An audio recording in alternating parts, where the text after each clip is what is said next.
Je suis Bruno Perrol et j'ai fondé Bureau Vallée il y a un peu plus de 20 ans, cette année.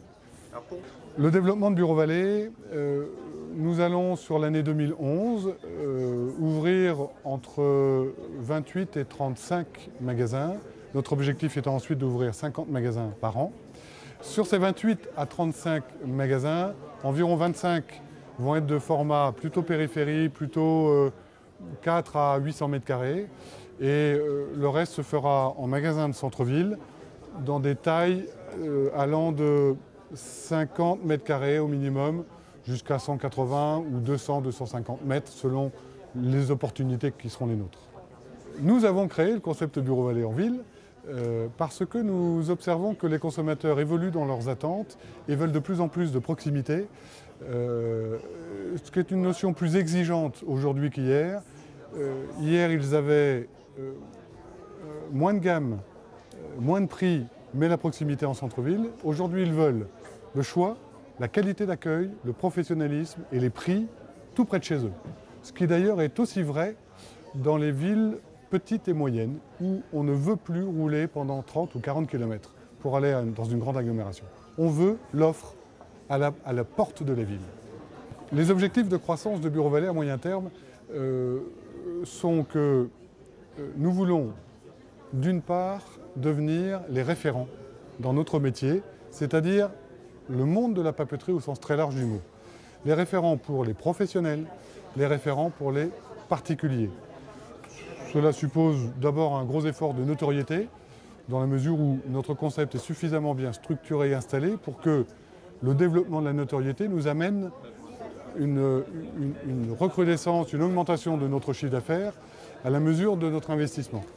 La deuxième chose, c'est que quantitativement, nous atteindrons le demi-milliard d'euros de chiffre d'affaires enseigne au milieu de la décennie, c'est-à-dire en 2015, et que nous aurons à ce moment-là environ 350 à 400 magasins, toutes tailles confondues. Le développement de Bureau Vallée hors des frontières géographiques de la France, historiquement, est d'abord passé par les départements d'outre-mer. Aujourd'hui, les collectivités d'outre-mer, nous sommes sur les Antilles, Guadeloupe, Martinique et plus récemment Saint-Martin. Nous sommes en Guyane depuis 10 ans, nous sommes à La Réunion depuis 2 ans et nous y développons d'autres projets. Nous serons très probablement en Nouvelle-Calédonie sur l'année 2011. Et au-delà de ça, on peut imaginer que fort de ces réels succès, nos tentatives sur l'Espagne, où nous avons ouvert un deuxième magasin très récemment avec un début de succès, avec un projet d'un troisième, une expérience à Luxembourg qui date d'1 an et qui commence à trouver ses pistes pour sortir un chiffre d'affaires convenable, va nous amener à, par exemple, aller sur une idée qui nous travaille depuis quelque temps, la Belgique. Pourquoi pas après-demain sur l'Europe de l'Est, dont certains pays sont très fortement émergents, avec des partenariats intelligents d'hommes et de femmes de Bureau Vallée, ayant le métier et la culture Bureau Vallée, surtout ses valeurs, qui sont capables de les transporter dans un nouveau pays dont ils connaissent, pour des raisons personnelles, d'histoire et la façon de se développer. Les fondamentaux du concept Bureau Vallée sont d'abord basés sur la qualité des hommes et des femmes en relation profonde avec ce que nous sommes. C'est-à-dire un corps de valeurs, une pratique, une culture, une qualité d'échange, une réelle pratique de la communication, de l'entraide, du partage des expériences. Et sur ces fondamentaux humains, nous construisons un concept qui est dédié à des clients au travers d'une offre de proximité. C'est un mot un peu bradé. Proximité, ça veut dire non seulement être proche géographiquement, mais être proche en permanence de l'attente des clients. Nous avons un concept qui, pour autant qu'il est en libre service, est en même temps un concept de conseil ajusté. Deuxième point, déclinaison historique pour nous, les prix, le discount, essentiel, basique, mais considéré comme normal par les consommateurs d'aujourd'hui.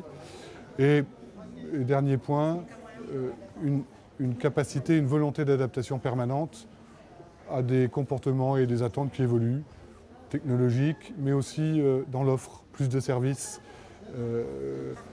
plus de variété dans les propositions, un métier de commerçant. Pourquoi cherchons-nous à cibler des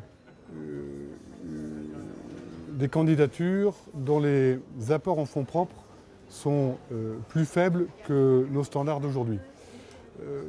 Notre moyenne aujourd'hui d'apport en fonds propres de la part de nos candidats se situe aux environs de 80-90 000 euros.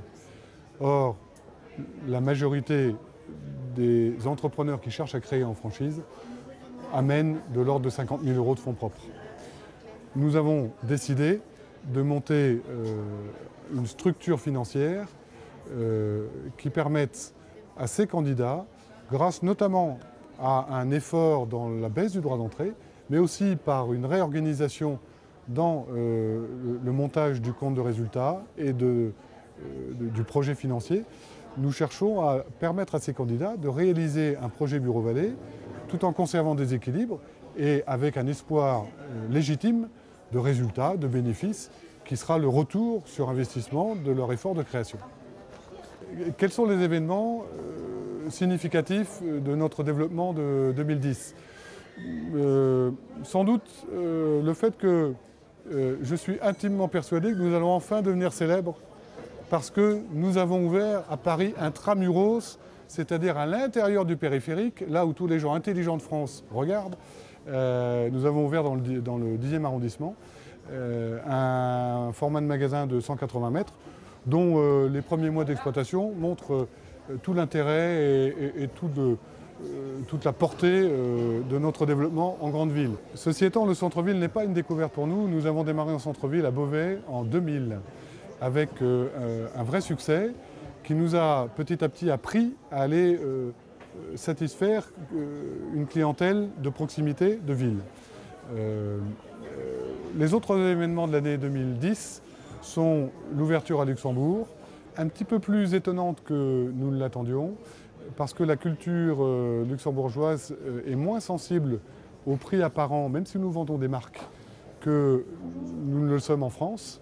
Pour autant, nous sommes en train de trouver des solutions avec un début de succès aux spécificités du marché.